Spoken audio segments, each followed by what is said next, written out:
لله نحمده ونستعينه ونستغفره ونؤمن به ونتوكل عليه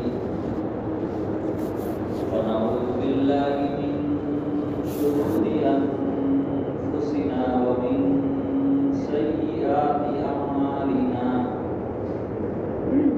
ونعوذ بالله من شرور أنفسنا ومن سيئات أعمالنا من يهده الله فلا مضل له ومن يضلله فلا هادي له ونشهد أن لا إله إلا الله وحده لا شريك له ونشهد أن سيدنا ومولانا محمدا عبده ورسوله أرسله بالحق بشيرا ونذيرا وداعيا إلى الله بإذنه وسراجا منيرا صلى الله تعالى عليه وعلى آله وأصحابه وأزواجه وذرياته وبارك وسلم تسليما كثيرا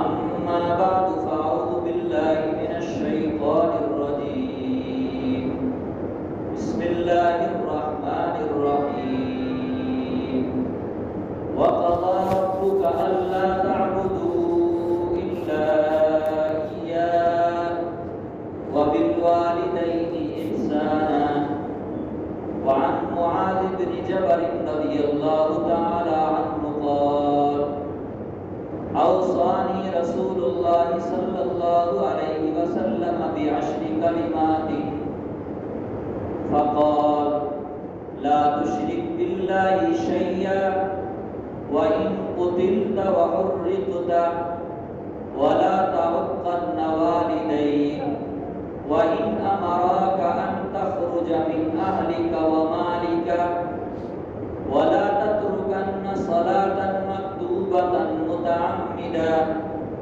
فإن من ترك صلاة مكتوبة متعمدا فقد برئت منه ذمة الله تعالى ولا تشربن خمرا فإنه رأس كل فاحشة وإياك والمعصية فإن بالمعصية حل سخط الله تعالى وإياك والفرار من الزحف وإن هلك الناس وإذا أصاب الناس موت وأنت فيهم فاثبت وأنفق على عيالك من قولك وأخفهم في الله أو كما قال عليه الصلاة والسلام صدق الله مولانا العظيم وصدق رسوله النبي الكريم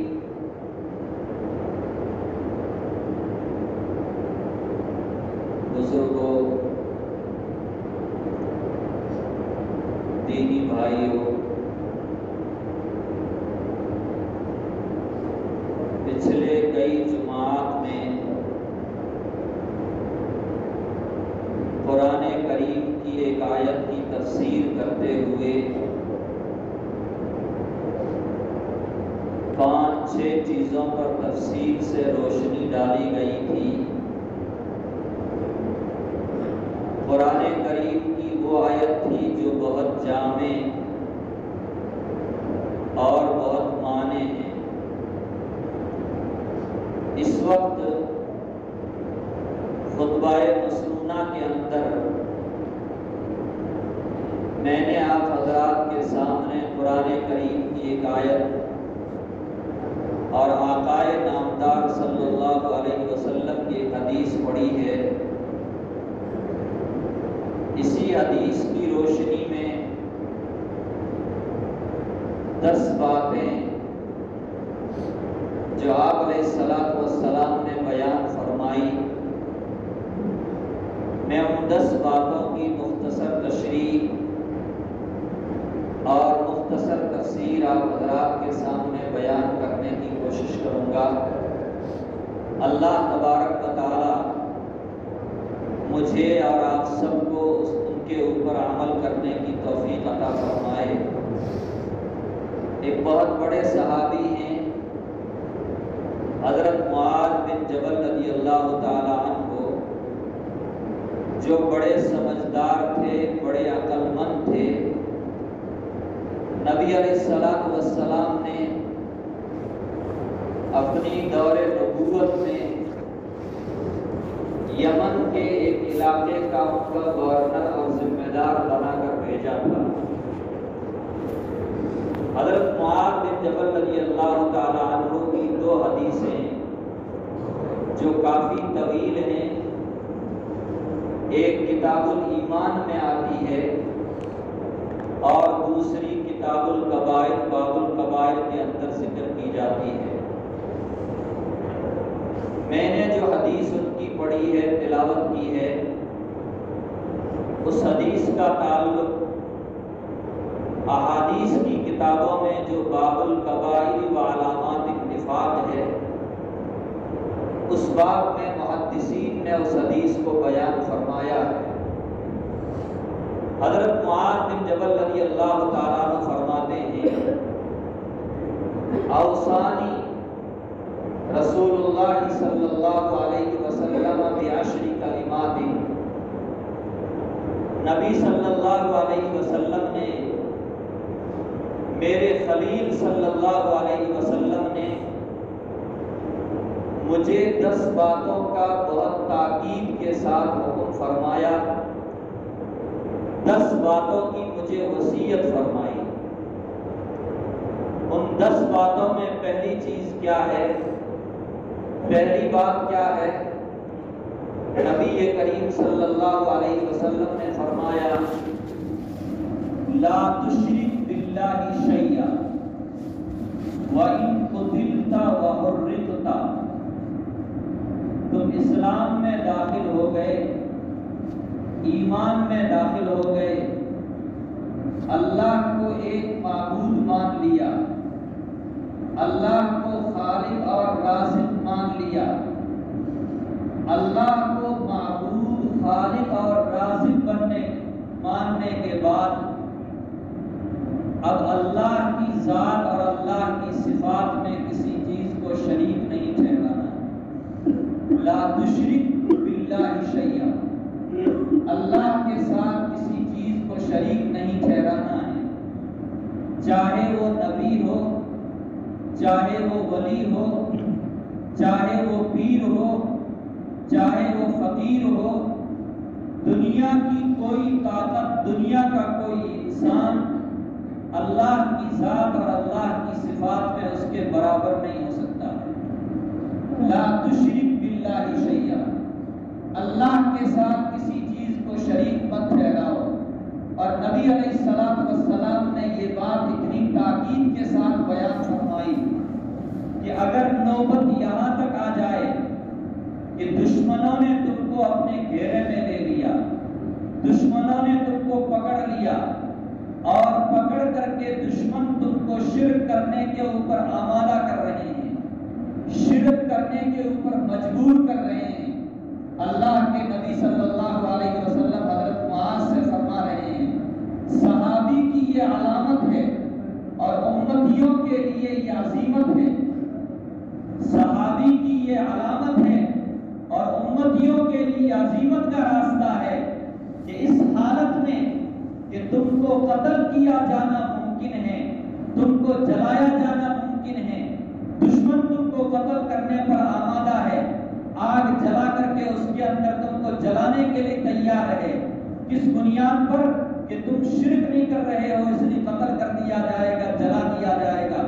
اللہ کے نبی صلی اللہ علیہ وسلم فرماتے ہیں، اعلیٰ درجہ یہ ہے ایمان کا، اس کا اعلیٰ درجہ ایمان کا یہ ہے، جان کی پرواہ مت کرو، آگ میں جل جانا گوارا کر لو، قتل ہونا گوارا کر لو، لیکن اللہ کے ساتھ کسی چیز کو شریک مت ٹھہراؤ۔ قرآن ہم کو یہ رخصت دیتا ہے، کیا دیتا ہے؟ رخصت دیتا ہے کہ اگر ایسے سنگین حالات ہوں، ایسے مجبوری کے حالات ہوں، تمہارا دل اللہ کے اوپر مطمئن ہے اور دشمن تم کو شرک کرنے کے اوپر مجبور کر رہا ہے، تو رخصت یہ ہے، آخری درجہ یہ ہے، نچلا درجہ یہ ہے کہ تم زبان سے کلمہ کفر اور شرک کہہ لو اپنی جان بچانے کے لیے۔ کب؟ جب کہ تمہارا دل اللہ پر اور ایمان کے اوپر مکمل طریقے سے مطمئن ہو۔ تو پہلی چیز نبی علیہ السلام نے فرمائی لا تشرک باللہ شیئا، 10 چیزوں میں سے پہلی چیز اللہ کے ساتھ کسی چیز کو شریک مت ٹھہراؤ۔ وَإِن قُتِلْتَ وَحُرِّقْتَ، اگرچہ تم کو قتل کر دیا جائے اور آگ کے اندر تم کو جلا دیا جائے۔ میں نے بتا دیا یہ عزیمت کا راستہ ہے، یہ صحابی کی نشانی ہے۔ دوسری چیز نبی علیہ السلام نے فرمائی وَلَا تَعُقَّنَّ وَالِدَيْكَ وَإِنْ أَمَرَاكَ أَن تَخْرُجَ مِن مَالِكَ وَمِنْ أَهْلِكَ، اپنے ماں باپ کی ہرگز نافرمانی مت کرنا۔ دوسرے نمبر پر اللہ پر ایمان لانے کے بعد اللہ اپنے بعد ماں باپ کا درجہ بتلا رہے ہیں۔ قرآن کریم میں بھی اللہ نے بعض آیتوں میں یہی ترتیب رکھی ہے۔ میں نے جو آیت پڑھی تھی وَقَضَىٰ رَبُّكَ أَلَّا تَعْبُدُوا إِلَّا إِيَّاهُ، آپ کے رب کا حکم ہے کہ اللہ کے علاوہ کسی کی عبادت مت کرو۔ وَبِالْوَالِدَيْنِ إِحْسَانًا، اور اللہ کا حکم ہے کہ ماں باپ کے ساتھ اچھا سلوک کرو۔ قرآن یہ حکم دیتا ہے، نبی علیہ السلام اس مضمون کو بڑی تاکید کے ساتھ بیان فرماتے ہیں، اور آپ نے فرمایا وَلَا تَعُقَّنَّ وَالِدَيْكَ، ہرگز اپنے ماں باپ کی نافرمانی مت کرو۔ کہاں تک نافرمانی مت کرو؟ نبی علیہ السلام نے اس سے آگے کا مرحلہ بتا دیا کہ بیٹے نے 10 لاکھ 15 لاکھ روپے لگا کر کے بہترین گھر تعمیر کیا ہے، بہترین گھر بنایا ہے، ماں باپ بڑھاپے کی حالت میں پہنچ گئے ہیں، ماں باپ کے پاس رہنے کے لیے گھر نہیں ہے، اولاد کو اللہ نے پیسہ دیا ہے، مال و دولت دی ہے، ماں باپ آ کر کے یہ کہیں اے بیٹے ہمارے پاس رہنے کے لیے گھر نہیں ہے، تم کو اللہ نے مال دیا ہے، تم اور گھر بنا سکتے ہو۔ نبی علیہ السلام فرماتے ہیں اگر ماں باپ مجبوری میں آ کر کے یہ کہہ دیں تو بیٹے کو اپنا گھر خالی کر کے دوسرے گھر میں چلے جانا چاہیے اور وہ گھر خالی کر کے ماں باپ کو دے دینا چاہیے۔ وَلَا تَعُقَّنَّ وَالِدَيْكَ، ہرگز اپنے ماں باپ کی نافرمانی نہ کرو۔ وَإِنْ أَمَرَاكَ أَن تَخْرُجَ مِن مَالِكَ وَأَهْلِكَ، اگرچہ تم کو یہ حکم دے کہ تم اپنے مال کو اور اپنے گھر والوں کو اس گھر میں سے نکال دو تو یہ بات بھی ماں باپ کی مان لینا، لیکن ان کی نافرمانی مت کرنا۔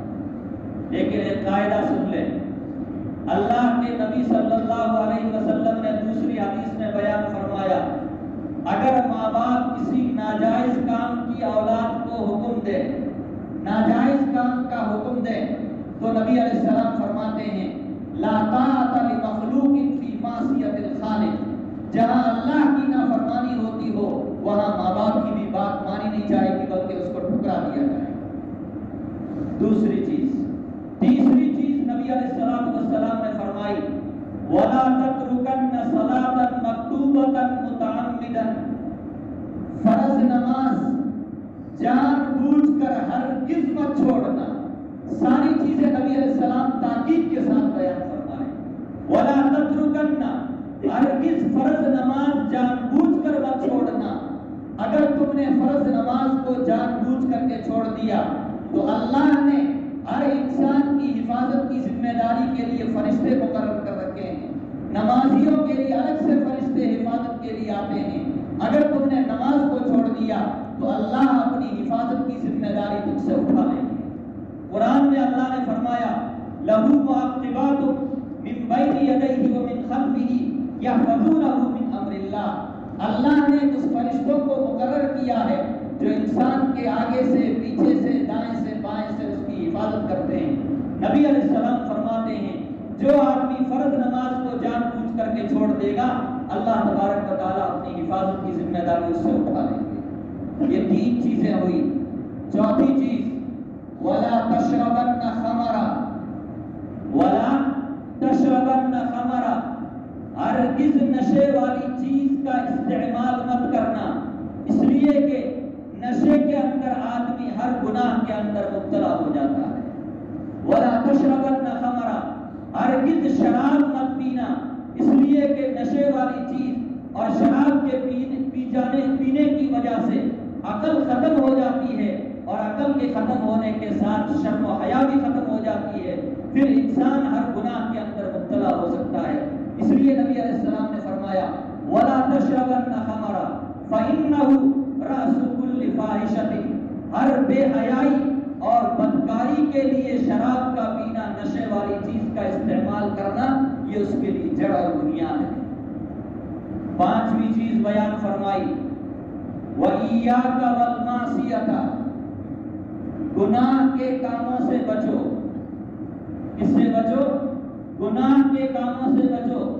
زبان سے بھی گناہ ہوتا ہے، آنکھ سے بھی گناہ ہوتا ہے، کان سے بھی گناہ ہوتا ہے، ہاتھ سے بھی گناہ ہوتے ہیں، پاؤں سے بھی گناہ ہوتے ہیں، جو اعضاء چھپے ہوئے ہیں ان سے بھی گناہ ہوتے ہیں۔ نبی علیہ السلام نے فرمایا ایاک والمعصیہ، اللہ کی نافرمانی اور معصیت سے بچو، گناہ سے بچو۔ اگر گناہ سے نہیں بچو گے حل سخط اللہ تعالی، اللہ تبارک و تعالیٰ کی ناراضگی تمہارے اوپر نازل ہوگی۔ کیا نازل ہوگی؟ اللہ تبارک و تعالیٰ کی ناراضگی تمہارے اوپر نازل ہوگی۔ اور ناراضگی کی ایک ہی شکل نہیں ہے کہ آسمان سے اللہ کا کوئی عذاب آئے، دنیا میں طرح طرح کی مصیبتیں، طرح طرح کی آفتیں، طرح طرح کے ٹینشن، طرح طرح کی بیماریاں، یہ ساری کی ساری اللہ کی ناراضگی کی علامت ہے۔ تو نبی علیہ السلام نے چھٹی چیز بیان فرمائی وَإِيَّاكَ وَالْمَعْصِيَةَ، اللہ کی نافرمانی سے اور گناہ سے بچو۔ اگر گناہ سے نہیں بچو گے تو اللہ تبارک و تعالیٰ کی ناراضگی نازل ہوگی اور اللہ کی رحمت تم سے دور ہو جائے گی۔ آگے فرمایا وَإِيَّاكَ وَالْفِرَارَ مِنَ الزَّحْفِ، وَإِيَّاكَ وَالْفِرَارَ مِنَ الزَّحْفِ، اسلامی ملک ہے، امیر المؤمنین نے جہاد کا اعلان کر دیا ہے، دشمن کے سامنے مقابلہ ہے، اس مقابلے میں آپ کی تعداد کم ہے، دشمن کی تعداد زیادہ ہے۔ نبی علیہ السلام نے فرمایا دشمن کی تعداد کو زیادہ دیکھ کر کے بھاگو مت، دشمن کی زیادہ تعداد کو دیکھ کر کے بھاگو مت۔ وَإِنْ هَلَكَ النَّاسُ، اگرچہ تمہارے سارے ساتھی شہید ہو جائیں پھر بھی تم کو میدان چھوڑ کر کے بھاگنا نہیں۔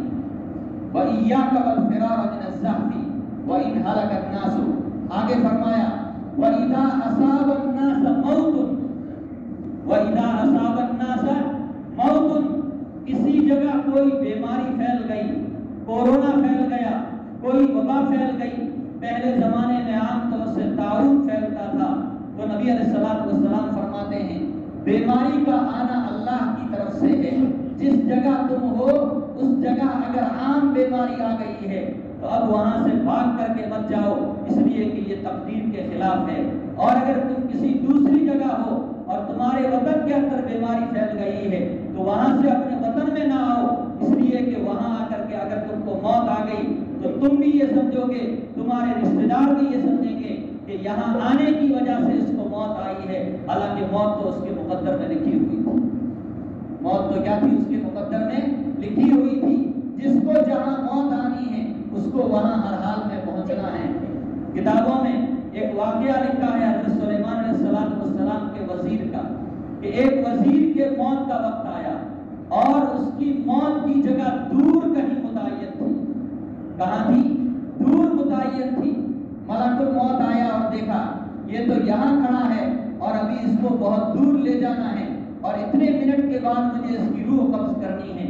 ملک الموت نے خود حضرت سلیمان علیہ السلام کو بتایا، میں نے آنکھیں نکال کر کے اس کو ڈرایا تو وہ حضرت سلیمان علیہ السلام کے پاس گیا اور جا کر کے کہنے لگا مجھے یہاں ڈر لگ رہا ہے، اس لیے آپ ہوا کو حکم دو، ہوا آپ کے تابع ہے، آپ ہوا کو حکم دو، ہوا مجھے اڑا کر کے وہاں لے جائے۔ ہوا کو حکم دیا، ہوا اڑا کر کے وہاں لے گئی، ملک الموت پیچھے پیچھے پہنچ گئے اور وہیں پر ان کی روح کو کیا کر لیا؟ قبض کر لیا۔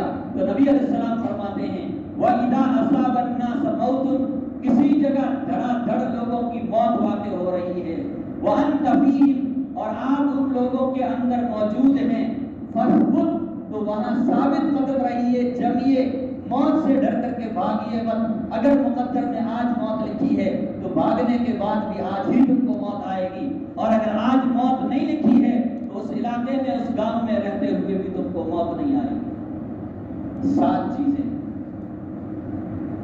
8ویں چیز، نبی علیہ السلام فرماتے ہیں وَأَنفِقْ عَلَىٰ عِيَالِكَ مِن طَوْلِكَ، گھر میں ماں باپ ہیں، نکاح کر کے بیوی کو لائے ہو، بچے پیدا ہو گئے ہیں، اللہ نے ان کا نان و نفقہ تمہارے اوپر نماز کی طرح فرض کیا ہے۔ اللہ نے ان کا نان و نفقہ، ان کا خرچہ تمہارے اوپر فرض کیا ہے، تمہارے ذمہ واجب ہے۔ اولاد کے لیے اچھی تربیت کرنا، گھر کا انتظام کرنا، کھانے پینے کی چیزوں کا انتظام کرنا، ماں باپ اگر ضرورت مند ہے، محتاج ہیں، تو ماں باپ کے لیے علاج کا انتظام کرنا، کھانے پینے کی چیزوں کا انتظام کرنا، گھر رہنے کے لیے گھر کا انتظام کرنا، یہ بیٹے کے اوپر، شوہر کے اوپر، باپ کے اوپر یہ ساری چیزیں فرض ہیں۔ لیکن اللہ کے نبی صلی اللہ علیہ وسلم فرماتے ہیں اگر اللہ نے تم کو وسعت دی ہے، کیا دی ہے؟ وسعت دی ہے، تو اپنی وسعت کے مطابق گھر والوں کے اوپر نفلی طور پر بھی خرچ کرو۔ کیسے خرچ کرو؟ نفلی طور پر بھی خرچ کرو۔ نفلی طور کی ایک چھوٹی سی مثال دے دیتا ہوں۔ گھر میں دال دلیا ہے، اس سے بھی کام چل سکتا ہے، لیکن اللہ نے وسعت دی ہے، روزانہ 1000 روپے 800 روپے کما کر کے لاتے ہیں، تو نبی علیہ السلام کے اس ارشاد کا ایک مطلب یہ بھی نکلے گا، ایک مثال یہ بھی بنے گی کہ شام کو مزدوری سے فارغ ہو کر کے جب گھر آؤ تو بچوں کے لیے، ماں باپ کے لیے، اولاد کے لیے اچھی سبزی اور اچھے فروٹ بھی لے کر کے آؤ، یہ نفلی طور پر خرچ کرنا ہے۔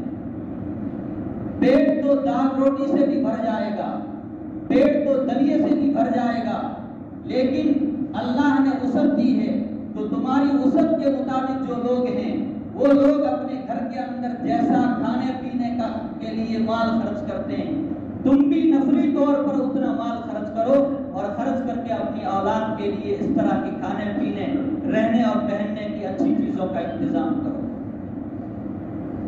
لیکن آگے نبی علیہ السلام نے اور کڑوی بات بیان فرمائی، اولاد کے لیے لاڈ پیار ضرور ہونا چاہیے، لیکن لاڈ پیار میں اولاد بگڑنی نہیں چاہیے۔ کیا نہیں ہونا چاہیے؟ بگڑنی نہیں چاہیے، ان کی صحیح تربیت بھی ہونی چاہیے۔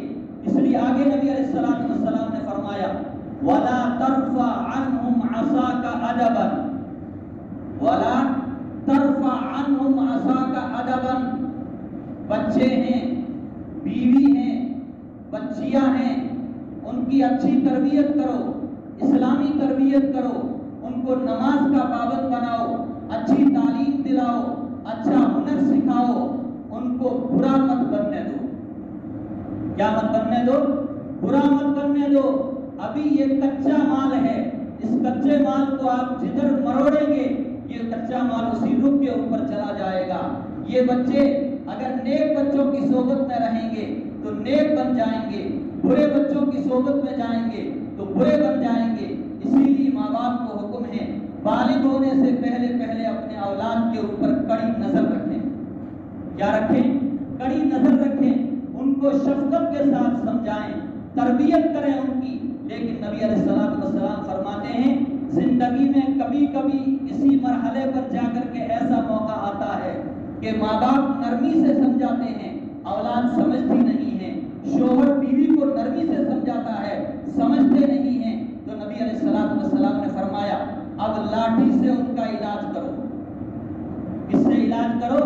لاٹھی سے ان کا علاج کرو، ڈنڈے سے ان کا علاج کرو۔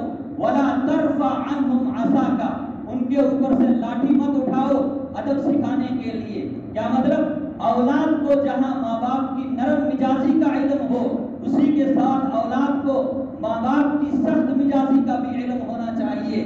کہ اگر یہ برا کام کیا تو باپ کی طرف سے سزا ملے گی، اگر برا کام کیا شوہر کی طرف سے سزا ملے گی، اگر برا کام کیا ماں کی طرف سے یہ سزا ملے گی۔ آج یہ چیز ہمارے گھروں سے ختم ہو رہی ہے۔ ہمارے بوڑھے بزرگ اس بات کا بہت اہتمام کرتے تھے، بچے کو نرمی سے سمجھاتے تھے، نہیں سمجھتا تھا تو سختی کے ساتھ بھی ان کو سمجھاتے تھے۔ اس لیے پرانے زمانے میں جس ماحول میں اولاد کو ڈالتے تھے اولاد ڈر جاتی تھی، اور آج حال یہ ہے 10 سال کی عمر کے بعد بچہ جس طرف جا رہا ہے ماں باپ کو اس کی کوئی فکر نہیں۔ وَلَا تَرْفَعْ عَنْهُمْ عَصَاكَ أَدَبًا، اور ادب سکھانے کے لیے ان کے اوپر سے لاٹھی مت اٹھاؤ، لیکن لاٹھی مارنے کا، تمانچہ مارنے کی بھی ایک حد ہے۔ ایک کیا ہے؟ حد ہے۔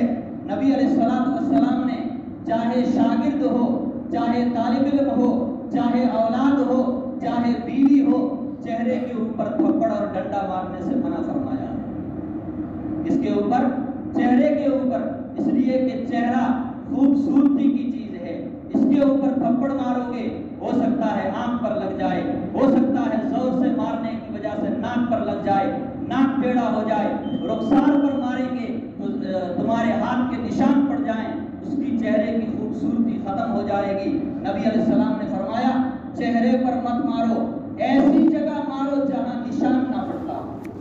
کیا نہ پڑتا ہو؟ نشان نہ پڑتا ہو، چاہے ہاتھ سے مارے چاہے ڈنڈے سے مارے، ایسی جگہ نہیں مارنا جہاں نشان پڑ جاتا۔ تو مارنے کی بھی ایک حد بتلائی، اور 3 عدد سے زیادہ نہیں مار سکتے۔ کتنی؟ 3 عدد سے زیادہ نہ مارے۔ اللہ کے نبی صلی اللہ علیہ وسلم ہمارے لیے رحمت للعالمین اور مربی بن کر کے آئے۔ نبی علیہ السلام نے ادھر یہ حکم بیان فرمایا لاٹھی بھی رکھو، نرمی بھی رکھو۔ آگے فرمایا لاٹھی کی ضرورت ہی پیش نہیں آئے گی، اخفہم فی اللہ، ان کو اللہ سے ڈراتے رہو۔ کس سے ڈراتے رہو؟ اللہ سے ڈراتے رہو۔ ایسی تربیت کرو کہ ان کے دلوں میں اللہ کا ڈر پیدا ہو جائے، اللہ کا ڈر پیدا ہو جائے گا۔ بند کمرے میں بھی رہ کر کے تمہارا بچہ ننگی فلمیں نہیں دیکھے گا، بند کمرے میں رہ کر کے بھی غلط تصویریں نہیں دیکھے گا، بند کمرے میں رہ کر کے بھی موبائل کا غلط استعمال نہیں کرے گا۔ اور اگر اللہ کا ڈر نہیں ہوگا تو تمہارے پاس چارپائی پر سویا ہے، لحاظ اوڑھ کر کے بھی فلمیں دیکھے گا۔ کیا کرے گا؟ لحاظ اوڑھ کر کے بھی گندی تصویریں دیکھے گا، گندی گندی چیزیں دیکھے گا۔